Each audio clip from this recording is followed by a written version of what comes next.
അവരിവിടെ ചെയ്യുന്ന പരിപാടി എന്നാ, നിങ്ങൾ അവർക്ക് കൊടുക്കുന്ന സ്നേഹം, ട്രസ്റ്റിനെയൊക്കെ ഒരു പണമായിട്ട് മാറ്റുകയാണ്. അല്ല, ഒന്നാം തരം ബിസിനസ്. എന്താ രാമേന്ദ്ര പ്രശ്നം? ഇവര് അമ്മയും മക്കളും എല്ലാരും കൂടെ ചേർന്ന് ഒരു ഓൺലൈൻ സാരിക്കട തുടങ്ങിയിരുന്നു. എനിക്ക് തോന്നുന്നു അതിനകത്ത് മെയിൻ ആയിട്ട് നോക്കി നടത്തുന്ന അഹാനയാണെന്ന് തോന്നുന്നു. ഇവർ ഓരോരുത്തരായിട്ട് ആദ്യം എയറിലോട്ട് പോയി, ഇപ്പൊ കുടുംബത്തോടെ എയറിലോട്ട് പോയിക്കൊണ്ടിരിക്കുകയാണ്. തുറന്നു പറയുകയാണെങ്കിൽ നാട്ടുകാർക്കെല്ലാം നിങ്ങളെ പറ്റി വളരെ മോശം അഭിപ്രായമാണ്. ഇപ്പൊ നിലവിൽ ഇവരുടെ സാരിക്ക് വില കൂടുതലാണ്, മറ്റ് സൈറ്റുകളിൽ, ഷോപ്പിംഗ് സൈറ്റുകളിൽ സാരിക്ക് വിലക്കുറവാണ് എന്ന് പറഞ്ഞ 1-2 വീഡിയോസ് ഞാൻ 2-3 വട്ടം കണ്ടു. അങ്ങനെയൊക്കെ വഴിയില്ല. ഈ ഒരു ആരോപണം ഇവർ ഈ ഒരു ബ്രാൻഡ് ജനങ്ങളോട് എത്തിച്ച സമയത്ത് തന്നെ വന്നിട്ടുള്ളതായിരുന്നു. ഇവരുടെ സാരിക്ക് വില കൂടുതലാണ്, സെയിം സാരി തന്നെ, സെയിം ക്വാളിറ്റി ഉള്ള സാരി മറ്റു സൈറ്റുകളിൽ കിട്ടുമായിരുന്നു എന്ന് പറഞ്ഞിട്ട്. ആലോചിക്കും തോറും നാണിച്ച് തൊലി പൊളിയുന്നു. അന്ന് ആര്യബിഡയുടെ കാഞ്ചീപുരമായിട്ടായിരുന്നു കമ്പാരിസൺ. ആര്യബിഡയുടെ കാഞ്ചീപുരത്തിലാണ്ട് 9,500 രൂപ കിട്ടുന്ന സാരി, ഈ same sari, same pattern, same design, everything same. ഇവരുടെ ഇങ്ങോട്ട് വരുമ്പോഴത്തേക്ക് 14,999 രൂപ. ഇതാണ് അഹാന ഇറക്കിയ ഓണം കളക്ഷന്റെ സാരി. അടിപൊളി, വീഡിയോഗ്രാഫി ഒക്കെ പൊളിയാണ്. ഐഡിയ ഒക്കെ കൊള്ളാം, പക്ഷെ ചെറിയൊരു ട്വിസ്റ്റ് ഉണ്ട്. ഇതേ സെയിം സാരി തന്നെ മറ്റൊരു സൈറ്റിൽ ഇതിനേക്കാളും 2,700 രൂപ കുറവിൽ കണ്ടു ആളുകൾ. അങ്ങനെ വരാൻ വഴിയില്ലല്ലോ, പക്ഷെ അങ്ങനെ വന്നല്ലോ. ഡിസൈനും കാര്യങ്ങളും എല്ലാം, ഈച്ച് ആൻഡ് എവരി കാര്യങ്ങളും സെയിം തന്നെ.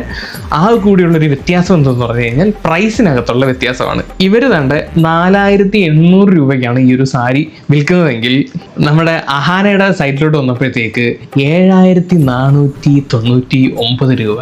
സ്വാഭാവികം. ഇനിയെങ്കിലും എല്ലാരെയും കൊണ്ട് അതും ഇതും പറയിക്കാതെ ഒരു നല്ല രീതിക്ക് ജീവിച്ചൂടെ? സെയിം സാധനമാണെങ്കിലും പ്രസന്റേഷനിലുള്ള ഡിഫറൻസ് വേറെയാണ്. പിന്നെ KK ഫാമിലി എന്ന് പറയുമ്പോഴത്തേക്ക് ഒരു ബ്രാൻഡ് വാല്യൂ ഉണ്ടല്ലോ. അമ്മൂമ്മയെ തെറി വിളിക്കുന്നു, അമ്മൂമ്മയെ തല്ലാൻ വേണ്ടി പോകുന്ന. കുറച്ചുകൂടെ മാന്യതയോടെ സംസാരിക്കണം. ഞാനൊരു സെലിബ്രിറ്റിയാണ്, അത് ഓർമ്മ വേണം. ആരെ നിൽക്കുന്നുണ്ട ഈ സെറ്റപ്പിൽ ഇങ്ങനെ നിൽക്കും. അങ്ങനെയൊക്കെ പോസ്റ്റ് ചെയ്ത് ഒരു കറക്റ്റ് പ്രൊഫഷണൽ രീതിയിൽ ഒരുങ്ങി ഒക്കെ വന്നിരിക്കുന്നതിന് ചെലവ് കൂടുതലാണ്. എന്റെ ഡാഡി എല്ലാ വെള്ളക്കൂലി, വണ്ടിക്കൂലി ഒക്കെ കൂടുതലാ. അതിന്റെ ഒരു പ്രൈസ് ഡിഫറൻസ് ഉണ്ടാവും. ഒരു 10,000 രൂപയുടെയൊക്കെ വ്യത്യാസം ഉണ്ടാവും.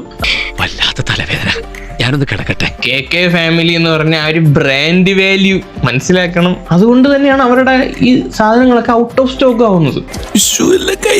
ഈ സൈറ്റിനകത്ത് എബൌട്ട് അസ്, ഞങ്ങളെ കുറിച്ചെന്നും പറഞ്ഞിട്ട് ഒരു സെക്ഷൻ കൊടുത്തിട്ടുണ്ട്. അതിനകത്ത് പറഞ്ഞേക്കുന്ന 1-2 കാര്യങ്ങളുണ്ട്. അവർക്ക് വർഷങ്ങളായിട്ട് ലഭിച്ച സ്നേഹം അത് തിരിച്ചു തരാനുള്ള ആഗ്രഹത്തിന് പുറത്താണ് ഈ ഒരു സംരംഭം തുടങ്ങിയത് എന്നുള്ളതാണ്. അത്രയും വേണോ സാർ? വേണം. നിങ്ങൾ അവരോട് കാണിക്കുന്ന സ്നേഹം നിങ്ങളോട് അവർക്കില്ല. എന്തെങ്കിലും ഒരു കമ്മിറ്റ്മെന്റ് ഓഡിയൻസിനോട് അവർക്ക് ഉണ്ടോന്ന് എനിക്ക് ഇതുവരെ തോന്നിയിട്ടില്ല. എനിക്കോ?